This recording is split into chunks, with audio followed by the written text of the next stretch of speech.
안녕하십니까, 쇼킹 부동산입니다. 아파트 매물이 폭발적으로 늘어나고 있습니다. 서울 지역도 그렇고요, 경기도 지역 할 거 없이 수도권 전체적으로 매물이 많이 늘어나고 있죠. 그런데 이렇게 매물이 늘어나는 와중에 시장이 굉장히 이상하게 흘러가고 있습니다. 영상 전에 구독 부탁드리겠습니다. 양도세 중과 유예 시행이 사실상 확정이 됐습니다. 현재는 다주택자가 조정대상 지역의 주택을 처분할 경우에 최고 75%의 세율이 적용되거든요. 그런데 다주택자가 이제부터 조정대상 지역의 주택을 처분하면 2023년 5월 10일까지 중과세율을 유예해 주겠다는 겁니다. 그리고 지금 매도해도 가능해요. 잔금 시점이 5월 11일 이후면 소급 적용도 하게 해준다고 합니다. 그동안에 다주택자가 매물을 처분할 때 가장 큰 걸림돌이 빠지게 된다는 거죠. 1년 동안 한시적으로요. 세부담이 얼마나 차이가 날까요? 예를 들어 2주택자가 6억에 매수한 주택을 12억에 매도할 경우 볼게요. 보유기간 3년 잡아보겠습니다. 자, 중과세율을 적용했더니 3억 6,856만 원의 양도세가 나오는데 중과를 유예했더니 2억 2천만 원 정도가 나옵니다.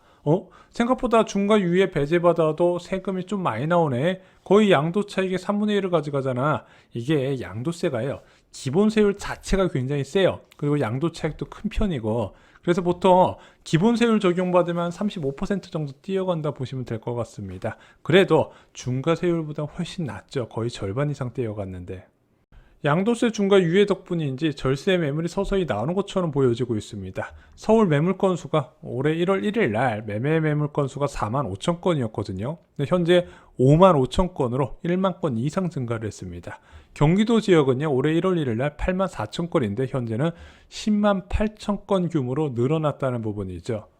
야, 그럼 매물이 늘어나면 가격이 하락하나요? 지금 팔려는 사람이 많아진 거잖아요. 그럼 하락할 수 있는 거 아닌가요? 이렇게 여쭤보실 수 있어요.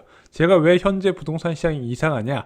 매물이 폭발적으로 늘어나는 건 맞는데 그렇게 가격 하락세가 나타나진 않는다는 거예요. 왜냐면은 분명히 매물이 늘어난 건 맞는데 전체 매물수보다 중요한 게 있어요. 바로 급한 매물수를 봐야 된다는 거죠. 나는 가격을 깎으면서까지 꼭 팔아야 되는 사람들이 있거든요. 그 사람 수를 봐야 되고, 또 하나가 바로 수요도 같이 봐야 된다는 부분입니다. 수도권 아파트 거래량의 변화가 있습니다. 지금 4월 27일 기준으로 3월 경기도와 서울 거래량 봤더니 반등하는 게 눈에 보이시죠? 서울은 약간의 회복세가 나타나고 있습니다. 아마 3월 거래량 한 1,500건까지 올라갈 가능성이 있고요. 4월 거래량도 1,500건에서 1,700건까지 올라갈 가능성이 있습니다. 물론 낮지만 그 전에 바닥이었던 수준보다는 다소 올라왔다는 부분입니다. 자, 그런데 4월 경기도 거래량은 6,000건에서 7,000건까지 등록 가능할 가능성이 지금 나타나고 있어요. 그래서 여러분들 아마 요즘 부동산 관심 있게 보신 분들은 아시겠지만 수도권 전체적으로 초급매는 정말로 많이 사라진 상황입니다. 올해 2월과 지금은 분명히 달라요. 실제 경기도에서는 이런 이야기가 좀 나와요. 2달 넘게 집 보러 아무도 안 왔는데 어제 2팀 왔고 내일도 온대요. 그리고 부동산에 가봤더니 사람이 정말로 많더라. 실제 수요자가 좀 완전히 씨가 말랐던 수요자가 나타나는 게 경기도에서 좀 티가 난다고 하네요. 특히 뭐 분당이나 노원같이 지금 재건축 규제 완화 호재가 있는 지역은 불난다 그러더라고요. 자, 왜 그러냐? 언론에서는 연일 부동산 규제 완화 소식을 쏟아내요. 지금 요즘 소식 봤더니 뭐 일산의 용적률 최소 300%를 올리고 역세권은 500%까지 올린다고 하네요. 자, 그리고 뭐 신도시 특별법을 추진하겠다. 그래서 뭐 3년 이내인가 2주를 시키겠다, 이런 얘기도 나오고요.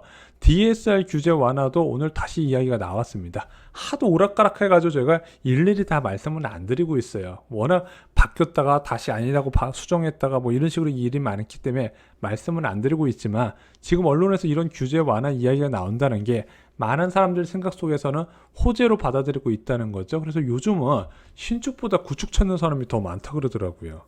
자, 그럼 무주택자도 집을 살 정도로 호재로 받아들이겠는데 다주택자는 뻔하죠. 생각이 다 똑같습니다. 야, 이 좋아지는 분위기에 내가 왜 싸게 팔아야 돼? 어차피 양도세 중과 유예 기간도 많이 남았잖아. 나 급할 거 없다. 게다가 최근에 건설비 올라가고 있잖아. 분양가도 오르잖아. 집값 오를 수밖에 없다. 이렇게 생각하시는 분들이 굉장히 많다는 거죠. 자, 무주택자 입장에서 가장 든든한 금리 부분도요, 여전히 저금리예요. 앞으로 올라갈 가능성이 높다는 거지, 현재 금리 수준으로 보면 여전히 상승 기대감을 꺾을 수준은 절대 아니라는 부분이죠. 그래서 다주택자 입장에서는 부동산 말고 투자할 것이 없다는 생각을 하고 있고, 그냥 움켜쥐자, 이 가격이면 팔고 아니면 그냥 가고, 이렇게 생각을 한다는 거죠. 왜냐면 솔직히 지금까지 다주택자인 사람들 정말 장기 보유를 생각한 사람이에요. 왜냐면은 정부에서 책찍도 꺼내들고 당근도 꺼내들었었거든요. 무엇과 관련해서 양도세 중과 관련된 부분에서. 그래서 2017년 8.2 부동산 대책 때 양도소득세 중과 제도가 시행이 되잖아요. 이때 바로 시행된 게 아니라 그 다음에 4월 1일부터 시행이 됩니다. 그러면은 한 8개월 정도, 7개월 정도 되는 기간에 다주택자가 팔았다 안 팔았다, 안 판 사람이 더 많다는 거예요. 자, 그리고 2019년 12.16 부동산 대책 때 다주택자 한시적 중과 배제 방안이 나왔거든요. 그리고 나서 2020년 6월 1일부터 시행을 했는데 생각보다 매물이 거의 안 나왔죠. 그리고 2020년 7.0 부동산 대책에서 이때는 채찍이 나왔어요. 다주택자 중과세율을 확대 방안을 꺼냈고 6월 1일부터 시행을 했는데 생각보다 매물이 안 나왔다는 부분이죠. 왜냐하면 다주택자 입장에서는 본인 보유 주택에 대한 장기적인 전망을 다 좋게 보기 때문에 어차피 오를 것이다, 그러면은 무리하게 팔진 않는다는 신념이 있다는 거죠. 결론은 상승 기대감이 여전히 높아서 싸게 안 판다는 겁니다.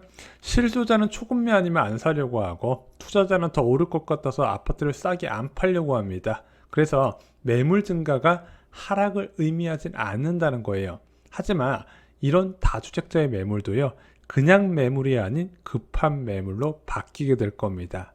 일반적으로 한시적 세금 완화 방안이 나오면은요, 사람들은 선택하게 돼요. 이 제도가 발표 나자마자 매도한다, 아니다, 세입자 만기될 때 제값받아서 매도한다, 또는 유예기간 끝나기 직전에 매도한다, 선택을 하게 돼 있어요. 근데 현재는 제도 나오자마자 매도한 사람이 많지가 않다는 거예요. 매물은 내놨는데 싸게 안 내놨기 때문에 매수자와 매도자의 가격 차이가 크다. 그런데 이 사람들이 언제 내놓을까요? 그러면은 저는 유예기간 끝나기 직전에 내놓을 것으로 생각합니다. 그리고 이때는 매수자가 원하는 가격을 맞출 거예요. 왜냐면은 이 시기는 어쩔 수가 없어요. 급한 매도 물량이 많기 때문이죠. 자, 저희가 여러 차례 강조드린 게 기준금리가 높을 때 입주 물량이 늘어나면 투자자한테 최악의 상황이 온다 말씀드렸습니다. 전셋값이 3억 떨어졌어. 당장 팔아야 되는데 어쩌지? 어쩌겠냐? 가격을 더 낮춰야죠. 자, 그래서 다주택자 입장에서 전세 가격 하락에 크게 영향을 안 받았는데 나는 세금 제도 개편 때문에 팔아야 돼. 근데 양도세 중과 유예가 끝나가는데 왜 이렇게 금매가 많지? 외긴 역전세난 때문에 많죠. 그래서 2023년부터는 급한 매물끼리 경쟁을 붙게 된다는 겁니다. 전세가 팔아보겠다는 의무적으로 매도해야 되는 사람, 그리고 양도세 중과 유예 이제 만료 이전에 매도해야 되는 사람이 서로 가격 경쟁을 벌이면서 가격을 낮춘다는 부분이죠. 이것이 매수자한테는 굉장히 유리한 상황이에요. 반면에 수요는 더욱 감소하게 됩니다. 시간이 갈수록 금리는 빠르게 올라갈 거예요. 예상보다 훨씬 많이 올라갈 수 있다는 거죠. 자, 대출 금리가 올라가게 되면 수요 감소가 일어난다 말씀드렸습니다. 자, 왜 3월달과 4월달에 거래량이 늘어났을까요? 대출 금리가 좀 떨어졌어요. 왜냐면은 1월, 2월, 3일날 대출 수요가 마이너스로 들어가다 보니까 은행 입장에서 영업적인 차원에서 대출 금리를 낮춰서 대출 매출을 확보하려고 그랬거든요. 그에 따른 영향 때문에 사람들이 좀 매수세가 전환이 됐다는 겁니다. 근데 그것도 얼마 안 남았어요. 하반기 되면은요, 일반적인 무주택자가 접근하기 어려운 수준의 대출 금리가 형성되게 될 겁니다. 왜? 예금 금리가 올라가기 때문에 코픽스 금리가 올라가고 자연스럽게 높은 수준의 4% 전후의 대출 금리가 이제부터 나타나기 때문이죠. 그러면은 아까 말씀드렸잖아요. 급한 매물들이 엄청나게 늘어나는데 수요는 더욱더 감소하더라. 그럼 어떻게 해야 되죠? 그것이 여러분들께는 기회입니다. 모두가 팔기만 할 때 기회는 온다 말씀드렸죠. 자, 그때를 위해서 지금부터 준비를 하시기 바랍니다. 쇼킹 부동산원 아파트 교과서, 여러분들이 기회를 잡을 때 필요한 제도가 모두 총정리되어 있습니다. 꼭 여러분들이 그 기회를 잡으셨으면 좋겠습니다. 영상 마치겠습니다. 좋아요, 구독 꼭 부탁드리고요. 자, 주변에 기존 주택 매수하려고 준비하시는 분들께 이 영상 꼭 공유 부탁드리겠습니다. 감사합니다.